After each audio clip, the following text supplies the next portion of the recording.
ஆன்மீக ஒளி அன்பர்களுக்கு வணக்கம். இந்த பதிவிலே மூலத்திரிகோணத்தை பற்றி காண உள்ளோம். கிரகங்களின் மூலத்திரிகோண பலம், எந்தெந்த ராசியில் எந்தெந்த கிரகங்கள் மூலத்திரிகோணம் பெறுகின்றது என்பதை பற்றி காண உள்ளோம்.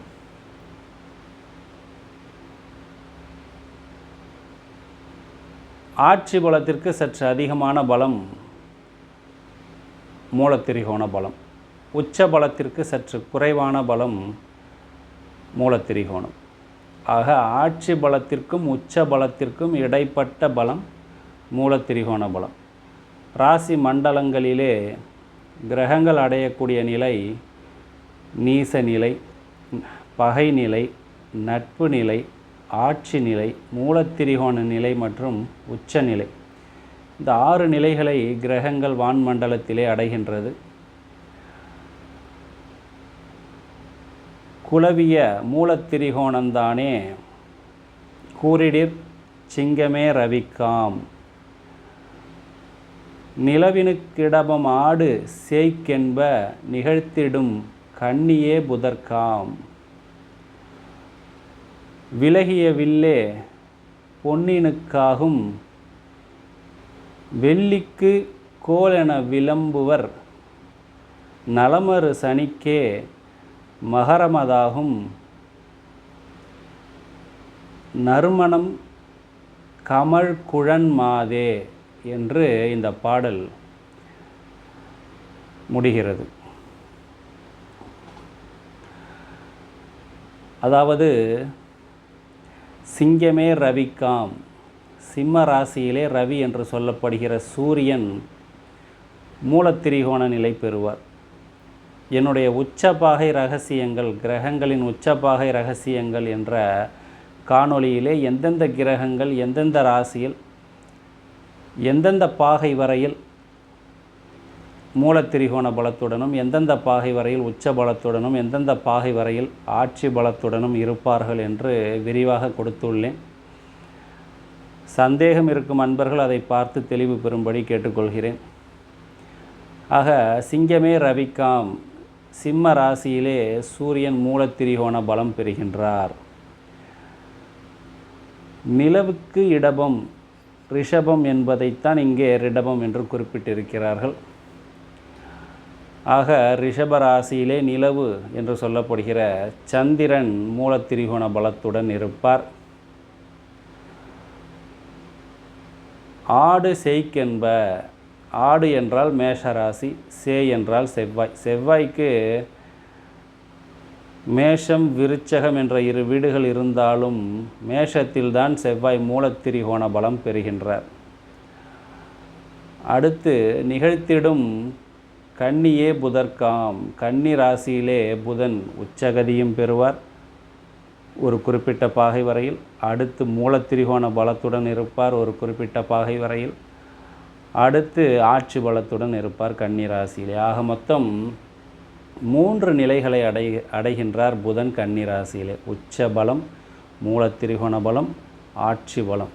எந்த கிரகத்திற்கும் இல்லாத ஒரு சிறப்பம்சம் புதனுக்கு கன்னி ராசியிலே அமைய பெற்றிருக்கிறது. விலகிய வில்லே பொன்னினுக்காகும், வில் என்றால் தனுசு ராசி. இந்த தனுசு ராசி தான் பொன் என்று சொல்லப்படுகின்ற குருவிற்கு மூலத்திரிகோண வீடு என்று கொடுக்கப்பட்டிருக்கிறது. வெள்ளிக்கு கோல் என விளம்புவர், கோல் என்றால் துலாக்கோல், துலாம் ராசியை குறிக்கும். வெள்ளி என்ற சுக்கிரனுக்கு துலாம் ராசியே மூலத்திரிகோண வீடாகும். நலமறு சனிக்கு மகரமதாகும், மகர ராசியில் சனி மூலத்திரிகோணம் பெறுகிறார் என்று கொடுக்கப்பட்டிருக்கிறது. நறுமணம் கமழ் குழன் மாதே என்று பாடல் முடிகிறது. அதாவது நறுமணத்தை உடைய கூந்தல் உடைய பெண்ணே என்று ஒரு பெண்ணுக்கு உரைப்பது போல இந்த பாடல் முடிகிறது. நறுமணம் கமழ் குழன் மாதே. இந்த வரிகளை பார்க்கும் பொழுது சிவபெருமான் இயற்றிய பாடல்தான் எனக்கு நினைவுக்கு வருகிறது. கொங்குதேர் வாழ்க்கை அஞ்சிரை தும்பி காமம் செப்பாது கண்டது மொழிமோ பயிலியது கெழிய நட்பின் மயிலியற் சிற்றறிவை கூந்தலின் நரியவும் உளவோ நீ எறியும் பூவே என்று தருமிக்கு சிவபெருமான் இந்த பாடலை இயற்றி கொடுத்திருப்பார். தருமி பரிசில் பெற செண்பக பாண்டியன் இடத்திலே. அதாவது கொங்குதேர் வாழ்க்கை அஞ்சிரை தும்பி, மலர்களிடத்திலே மகரந்தத்தை எடுப்பதையே, அதாவது தேனை எடுப்பதையே வாழ்க்கையாக கொண்ட தும்பியே, காமம் செப்பாது கண்டது மொழிமோ, என்னுடைய விருப்பத்தை கூறாமல் நீ கண்டதை கூறு. பல பிறவிகளிலே என்னோடு நட்பாக விளங்குகின்ற இந்த பெண்ணின் மயில் தோகை போன்ற அழகிய பற்களை உடைய கூந்தலை உடைய இந்த பெண்களின் கூந்தலிலிருந்து வரக்கூடிய நறுமணமானது, இந்த நறுமணத்தை விட சிறந்த மனம் நீ அறிந்த பூக்களில் உண்டா என்று தலைவன் ஒரு தும்பியை நோக்கி கேள்வி எழுப்புவது போல சிவபெருமான் இந்த பாடலை இயற்றியிருப்பார். பரஞ்சோதி முனிவர் இயற்றிய திருவிளையாடல் புராணம் நூலிலே இந்த பாடல் கொடுக்கப்பட்டிருக்கிறது. தருமிக்கு பொற்கிழி அளித்த படலம் என்ற தலைப்பிலே. பிறகு நக்கீரர் இந்த பாட்டிலே குறை இருக்கிறது, பெண்களுடைய கூந்தலில் இயற்கையில் மனம் கிடையாது என்று வாதிடுவார். சிவபெருமானே வந்து கற்றை வார்ச்சடையன் நெற்றிக்கண்ணினை சிறிதே காட்ட பற்றுவான் என்னும் மஞ்சான் உப்பரார்பதி போல் ஆகமுற்று நீர் கண்ணானாலும் மொழிந்தனும் பாடல் குற்றம் குற்றமே என்றான் தன்பாலாகிய குற்றம் தேரான் என்ற ஒரு பாடல் கொடுக்கப்பட்டிருக்கிறது. கற்றை வார்ச்சடையன் என்றால் சிவபெருமான் தான் கற்றை வார்ச்சடையன். அவர் தன்னுடைய நெற்றிக்கண்ணை சிறிதே காட்டி வந்திருப்பது சிவபெருமான் என்று உணர்த்தியும், உப்பரார்பதி போல் ஆகமுற்று நீர் கண்ணானாலும், உப்பரார்பதி என்றால் இந்திரன். இந்திரன் சகஸ்ர நயனன் என்று அழைக்கப்படுபவர். சகஸ்திரம் என்றால் 1000, நயனம் என்றால் கண்கள். இந்திரன் 1000 கண்களை உடையவர்.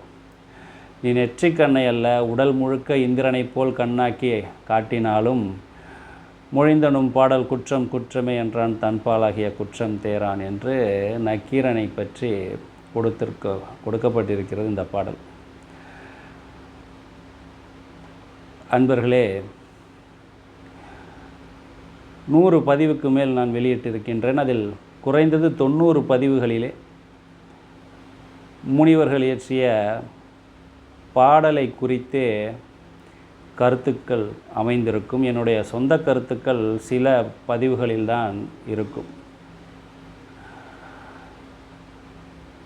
இதிலிருந்து ஞானிகள் ஞானம் பெற்றவர்களாக மட்டுமல்ல, கவிபாடும் ஆற்றல் பெற்றவர்களாக இருந்திருக்கிறார்கள் என்று புலப்படுகிறது. இந்த பாடலில் கூட அனைத்துமே குலவிய, நிலவுக்கிடபம், விலகிய வில்லே பொன்னினுக்காகும், நலமறு சனி என்று எதுகையிலே அமைந்திருக்கும். லா என்று 2வது எழுத்து அமைந்திருக்கும். மோனை என்றால் ஒரு பாடலிலே அடுத்தடுத்த வரிகள் முதல் எழுத்து ஒரே எழுத்தாக வருவது மோனை. எதுகை என்பது 2வது எழுத்து ஒரே போல் வருவது மோனை. நான் குறிப்பிட்ட பல பாடல்களிலே எதுகையிலே பாடல் அமைந்திருக்கும், பெரும்பாலான ஜோதிட பாடல்கள். ஆகவே பல திறமைகளை உள்ளடக்கியவர்களாக நம்முடைய ஞானிகள் இருந்திருக்கிறார்கள் என்பது இதிலிருந்து புலப்படுகிறது. இதுபோல் மேலும் ஒரு ஆன்மீக பதிவிலே உங்களை வந்து சந்திக்கும் வரையில் உங்களிடமிருந்து விடைபெறுகிறேன். அன்பர்கள் என்னுடைய இந்த சேனலுக்கு சப்ஸ்கிரைப் செய்து எனக்கு ஆதரவளிக்கும்படி அன்போடு கேட்டுக்கொள்கிறேன். நன்றி, வணக்கம்.